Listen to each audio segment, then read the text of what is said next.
Everyone, welcome to blog free channel and আমি Jackie তোমাদের সঙ্গে। আগের পার্টটা তো তোমরা দেখে নিয়েছো, তো নেক্সট পার্টটা শুরু করা যাক। Let's go. এই কথা বলা শেষ করে শুধু হাসি। জাঙ্কুক মানুষটা তে খুবই পছন্দের। জাঙ্কুকের সব কিছুই তে ভালো লাগে। হয়তো সামনাসামনি দেখা হয়নি, কিন্তু তবুও সে জাঙ্কুককে অনেক পছন্দ করে। তে চাওয়াটা শুধু একতরফা। তে অনেক লাজুক এবং ইনোসেন্ট একটা মেয়ে, তবে সে অনেক সুইট।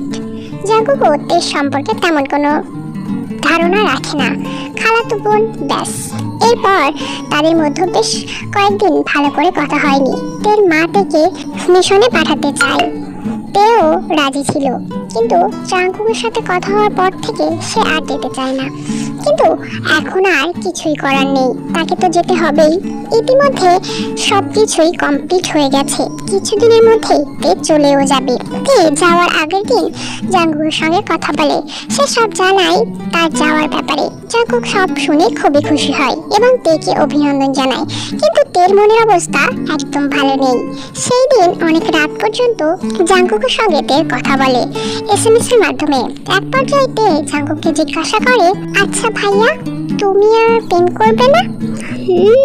প্রেম? আহা, অনেক ইন্টারেস্টেড তুই আমার প্রেম নিয়ে। করবো তো, যদি কেউ আমাকে নিজে থেকে প্রপোজ করে তাহলে করব, তবে মেয়েটাকে ভালো হতে হবে। আমি ভেবে চিন্তে দেখবো।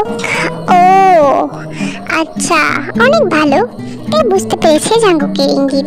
আচ্ছা তে, তুইও তো প্রেম করিস না, তো তোর কি করতে ইচ্ছে করে না? করে তো, অনেক ইচ্ছে করে এবং ইচ্ছা আছে তো। আমিও খুব দ্রুতই প্রেম করব, কিন্তু একটাই সমস্যা, আমাকে না কেউ প্রপোজই করছে না, বুঝছো? ওই জন্যই হচ্ছে না। তুই তো নিজে থেকেও প্রপোজ করতে পারিস। কটা ছেলের সাথে কথা হয় তোর, তাদের মধ্যে কারোর সঙ্গে কাউকে কাউকে প্রপোজ করবে? ভাগ্যের পরিহাস, 3টে ছেলের সঙ্গে কথা হয়। একটা তুমি, আর একটা আমার আন্টির ছেলে, আর দুটোই আন্টির ছেলে, সব আমার আন্টির ছেলেরাই। তো এদের মধ্যে কাউকে প্রপোজ করতে পারি, তো এদের মধ্যে কাউকে করে দেখ, কেউ হয়তো রাজি হবে। তে ফোন হাতে হাসতে থাকে। জাঙ্কুক তাকে যেটা বোঝাতে চাইছে সে সেটা বুঝতে পেরেছে, কারণ সে এতটাও ছোট না যে এই কথাগুলোর অর্থ সে বুঝবে না। সে আকার ইঙ্গিতে তাকেই প্রপোজ করার কথা বলছে, কিন্তু তে ভান ধরে, না না, ওরা দুইজন আবার অনেক ছোট, তাছাড়া একজন তো নিজের খালার ছেলে। এসব আত্মীয়তার মধ্যে কি প্রেম হয় বলো? একদম সম্ভব না। আর তাছাড়া তোমাকে তো প্রপোজ করতেই পারবো না, সম্ভবই না। তুই খুব বোকাতে। হ্যাঁ, আমি বোকা, কি করব বলো তো? এই বোকা মেয়েটাকে যদি কেউ প্রপোজ করে তবে ভেবে দেখতে পারে, হয়তো করব। সেদিনের মতো তাদের কথা শেষ হয় এবং পরের দিন তে মিশনে চলেও যায়। বেশ কয়েক মাস পরে তে বাড়ি আসে, জাঙ্কুকের সঙ্গে কথা বলে। জাঙ্কুক হঠাৎই একটা ভিডিও থেকে সেন্ড করে। তে ভিডিওটা দেখে একটু আশ্চর্য হয়, এটা কেমন ভিডিও? ভিডিওতে বিষয়টি এরকম ছিল, একটা মেয়ে বলে যে এখন এই ভিডিওটি দেখছে সে এখন থেকে আমার জিএফ। তে হাসে, এটা কি ধরনের প্রপোজ, নাকি অন্য কিছু? ওইতে ভিডিওটা কি দেখেছিস?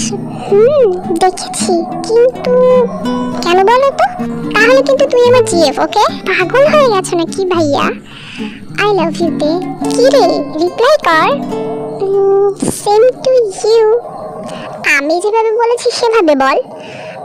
বললাম তো, আবার বল, আই লাভ ইউ।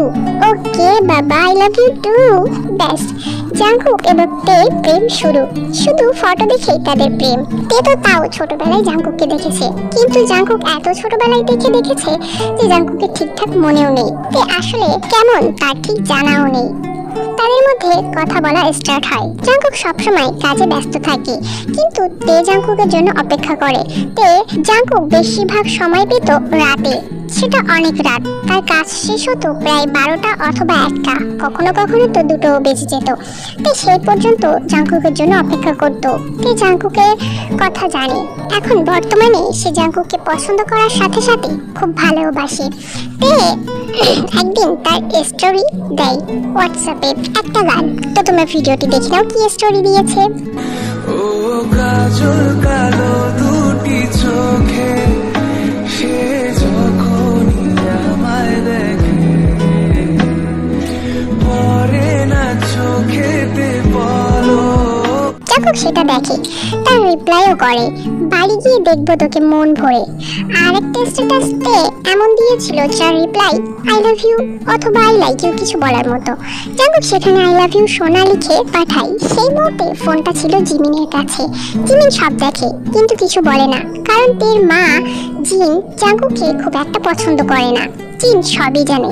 তের সাথে জাঙ্কুকের বিষয়ে গোপনে জিমিন কথা বলে। তে সবকিছু জিমিনকে বলে দেয় তার এবং জাঙ্কুকের ব্যাপারে, এবং সে এটাও জানায় সে জাঙ্কুককে অনেক ভালোবাসে। জিমিন যেহেতু তেকে অনেক ভালোবাসতো তাই সেও কিছু বলে না। জাঙ্কুকের কাছে বিষয় জিজ্ঞাসা করলে জাঙ্কুকও পুরো বিষয়টি তার সঙ্গে খুলে বলে। জিমিন শুধু জাঙ্কুককে এতটুকু, তে মেয়েটা অনেক ইনোসেন্ট, তার ফুলের মতন জীবনটাকে যেন সে নষ্ট না করে, আর এই ইনোসেন্ট মেয়েটাকে সে যেন কষ্টও না দেয়। বর্তমানে তে জাঙ্কুককে অনেক ভালোবাসে। জাঙ্কুক বলতেই তে অজ্ঞান। তে জাঙ্কুককে অনেক পছন্দ করত, কারণ তার কি হয়েছে জাঙ্কুক তার গলা শুনে বুঝে ফেলতো। সে তেকে বুঝতো, খুব ভালোভাবেই বুঝতো। তার রাগ, তার অভিমান, দুঃখ, খুশি সবকিছুই তে না বললেও জাঙ্কুক তার কথা শুনেই বুঝে ফেলতো। তে এটা খুবই বেশি ভালো লাগতো এবং খুব বেশি টানতো জাঙ্কুককে। এই জন্য আমরা প্রত্যেক মেয়েরাই চাই যে আমাদের কথা শুনে বা আমাদের ফেস দেখে যেন আমাদের অপর পাশের ব্যক্তিটা বুঝে ফেলে যে অ্যাকচুয়ালি আমাদের মনে বা আমাদের মুড কেমন। তো জাঙ্কুক ছেলেটা সেরকম ছিল, সেই জন্য তে বেশি অবজেস হয়ে পড়েছিল জাঙ্কুকের প্রতি। জাঙ্কুক অনেক চালাক এবং বুদ্ধিমান একটা ছেলে। জাঙ্কুককে কয়বার থেকে দেখে মুগ্ধ হয়, কিন্তু তে বারবারই বলে যে সে আসলে এত সুন্দর নয়, তার গায়ের রং কালো, কিন্তু ফটোতে বোঝা যায় না। সে টেরা, হাইটও অনেক শর্ট, মোটা, এক কথায় সে অনেক অসুন্দর একটা মেয়ে। জাঙ্কুক জানো তেকে সুন্দরভাবে ভালো না বাসে, যে সে সুন্দর তার জন্য সেটা ভেবে ভালো না বাসে। তে আরো বলেছে তাকে ফোনে ভালো দেখায়, ভিডিও কলে ভালো দেখায়, কিন্তু আসলে সে অনেক বাজে দেখতে।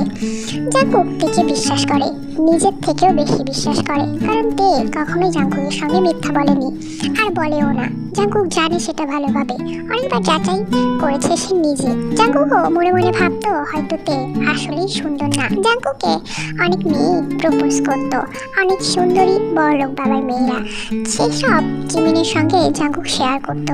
জিমিন শুধু একটা কথাই বলতো, পচা মাছে মাছি বেশি ভন ভন করে, ঠিক আছে? তো জাঙ্কুক তেকে সবসময় একটা কথা বলতো যে তাদের বিয়ে হওয়া সম্ভব না, তাই যেন তে এই নিয়ে কোনো স্বপ্ন না দেখে। তেও সেটা জানতো, সে মন থেকেই বিষয়টা মানতো যে তাদের সম্পর্কটা অসমাপ্ত থাকবে। তারা চাইলেও এটা করতে পারবে না, কারণ তাদের যদিও বিয়ে করতে হয় তাহলে সেটা পরিবারের অমতে বিয়ে করতে হবে, আর তারা দুজনেই এটা চায় না। তে ভাবতো জাঙ্কুক হয়তো তাকে ভালোবাসে না, শুধুমাত্র তার সঙ্গে টাইম পাস করে। তে জাঙ্কুকের জন্য অনেক কষ্ট করতো, তার সাথে কথা বলার জন্য রাত জাগতো, এবং শীতের সময় তে চুপচাপ ছাদে চলে যেত, ঠান্ডার মধ্যে তার সাথে কথা বলতো। কোনো কোনো দিন তো সারা রাত সে কথা বলার চক্করে ছাদেই সকাল করে ফেলতো। জাঙ্কুক চাইলেই কাজের সময় কথা বলতে পারে, কিন্তু বলে না, কারণ তখন অনেক শব্দ হয়, কথা ঠিক শোনা যায় না। তাছাড়া তের মায়েরও ভয় আছে। তে চুপি চুপি প্রেম করে তার জাঙ্কুক ভাইয়ের সাথে। হয়তো দিন মাঝে মাঝে বুঝতে পারে, কিন্তু তাকে কিছুই বলে না। জাঙ্কুক একটু ঠোঁটকাটা স্বভাবে, তার মুখে কিছুই আটকায় না, আর লজ্জায় পড়ে যায় বেচারা তে। ঠান্ডার মধ্যে তে যখন কথা বলে তার শরীর বরফের মতো ঠান্ডা হয়ে যায়, সে কাঁপতে থাকে।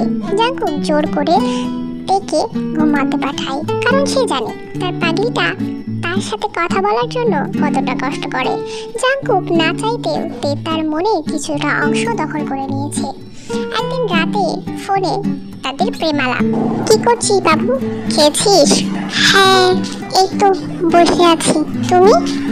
আমিও বসেই আছি, রান্না হচ্ছে, একটু পরে খাওয়া দাওয়া হবে। তুই কি ছাদে আছিস? হ্যাঁ। কেন, একটু হোল্ড কর, আমিও ছাদে যাচ্ছি। এসে গেছি। ওই চাঁদটাকে দেখছিস? হ্যাঁ দেখছি তো, আমিও দেখতে পাচ্ছি। কি অদ্ভুত তাই না, দুজন একই ছাদের নিচে আছি, একটাই চাঁদকে দেখছি, অথচ আমরা একে অপরকে দেখতে পাচ্ছি না। আচ্ছা শোন, যখন আমি বাড়ি যাব তখন তুই আর আমি একসঙ্গে চাঁদ দেখবো। তুই আমার সঙ্গে দেখা করবি তো? কবে আসবে তুমি? আমি তো সেই অপেক্ষায় আছি। তোমাকে আমি সামনে থেকে দেখবো আসলে কেমন তুমি। জানিস আমার না খুব ইচ্ছে করে তোর সাথে চাঁদ দেখার, তোকে নিয়ে লং ড্রাইভে যাওয়ার। শোন, আমি না একটা স্কুটি নেব আর তোকে চালানো শেখাবো। তারপর তুই যখন চালানো শিখে যাবি তখন তুই চালাবি, আমি তোর পিছনে তোকে শক্ত করে জড়িয়ে ধরে বসবো আর মাঝে মাঝে তোর এলোমেলো চুল সরিয়ে তোর ঘাড়ে মুখ দেবো। তুই চালাবি তো? অবশ্যই, যদি তুমি আমাকে শেখাও আমি অবশ্যই চালাবো। আমি মনে করি তোমার সাথে কাটানো প্রত্যেকটা মুহূর্ত আমার জন্য অনেক স্মরণীয় হবে। আমার স্মৃতির পাতায় সেগুলো স্বর্ণাক্ষরে লেখা থাকবে। চল একটা গুড নাইট পাপ্পি দে এবং যা ঘুমিয়ে পড়। আচ্ছা তাহলে রাখছি। সে ঠিক আছে, কিন্তু পাপ্পিটা তো দিবি। দেখো ওইসব আমাকে দিয়ে হবে না। শুনতে আমার কিন্তু অনেকগুলো বেবি চাই, তখন কিন্তু কোনো বাহানা করবি না। আচ্ছা তোমার মুখে কিছুই কি আটকাই না? না আটকাই না। কি করে হবি তুই আমার বাচ্চার মা বলতো? হয়ে যাব, সমস্যা নেই, আগে বিয়েটা তো হোক। জানিস তো বাচ্চা কিভাবে হয়? হ্যাঁ জানি, সিজার অথবা নর্মালে। এটা ঠিক আছে, পেটে কিভাবে যায়?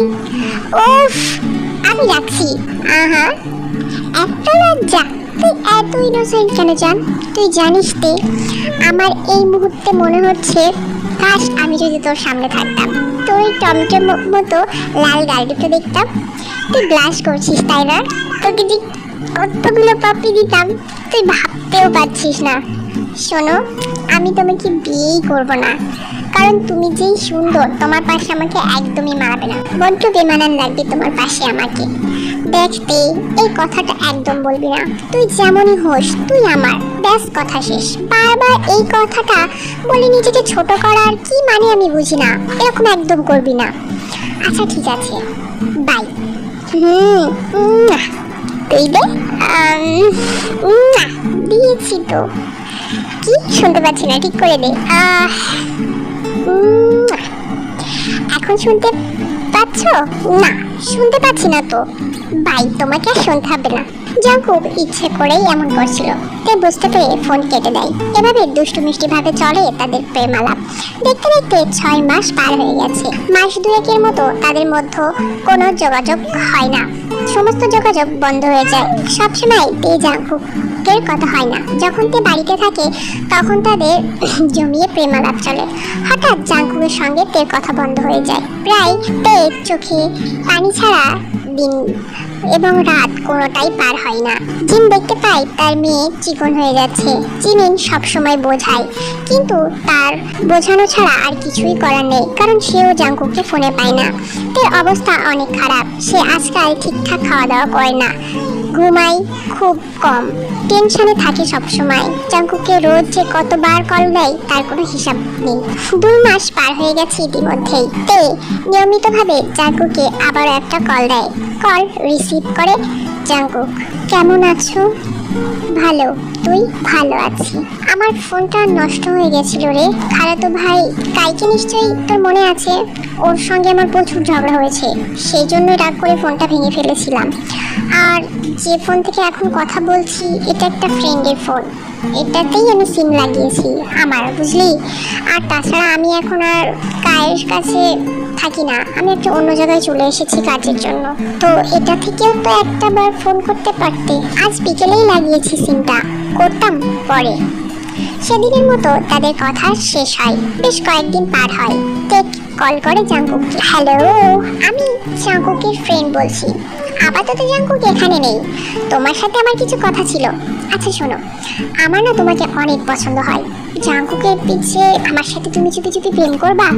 কি হলো, কথা বলো। আরে ওই মিষ্টি মেয়ে, আরে ওই পিচ্ছি মেয়ে, কথা বলো। তে কোনো কথা বলে না, চুপ থাকে এবং ফোনটা কাটতেই যাবে তখনই তে শুনতে পায় পাশ থেকে জাংকুক বলছে, আমি জানতাম ও কথা বলবে না, ও আমার জিনিস, আমি চিনি ওকে, বুঝেছিস? তে কল কাটিস না, ওটা আমার একটা ফ্রেন্ড, ইউনো, দেখতে আমার থেকে অনেক সুন্দর, চাইলে নাম্বারটা দিতে পারি। বাজে কথা বলা বন্ধ করো। কি করছো?